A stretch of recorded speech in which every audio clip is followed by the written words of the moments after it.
TMC सांसद महुआ मोइत्रा घूस लेकर संसद में सवाल पूछे जाने के मामले में बुरी तरह से घिरी हुई हैं। उन पर कारोबारी दर्शन हीरानंदानी से महंगे तोहफे लेकर सवाल पूछने का आरोप लगा है, जिसके बाद बीजेपी सांसद निशिकांत दुबे ने उनके खिलाफ लोकसभा की एथिक्स कमेटी में शिकायत दर्ज करवाई थी।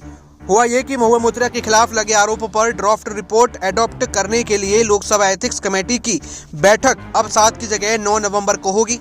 सूत्रों के मुताबिक आचार समिति महुआ मोइत्रा के खिलाफ कड़ी कार्रवाई की सिफारिश कर सकती है। पहले खबर थी कि केस फॉर क्वेरी मामले की सुनवाई कर रही संसद की एथिक्स कमेटी ने अपनी ड्राफ्ट रिपोर्ट पर विचार करने और उसे एडॉप्ट करने के लिए 7 नवंबर तक बैठक करेगी। हालांकि अब 9 नवंबर तक ये बैठक होगी।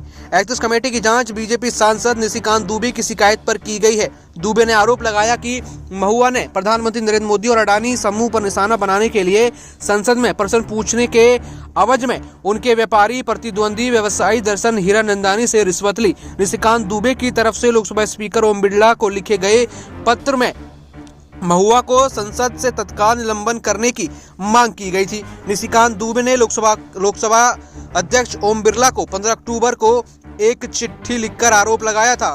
मोइत्रा द्वारा लोकसभा में हाल ही के दिनों तक पूछे गए 61 सवालों में से 50% अडानी समूह पर केंद्रित थे। उन्होंने शिकायत में कहा कि किसी समय मोइत्रा के करीबी रहे देहाद्री ने मोइत्रा और कारोबारी दर्शन हीरानंदानी के बीच अडानी समूह और प्रधानमंत्री नरेंद्र मोदी पर निशाना साधने के लिए रिश्वत के लेन देन के ऐसे साक्ष्य साझा किए हैं जिन्हें खारिज नहीं किया जा सकता। दुबे की शिकायत को लोकसभा अध्यक्ष ने आचार संहिता के पास भेज दिया था।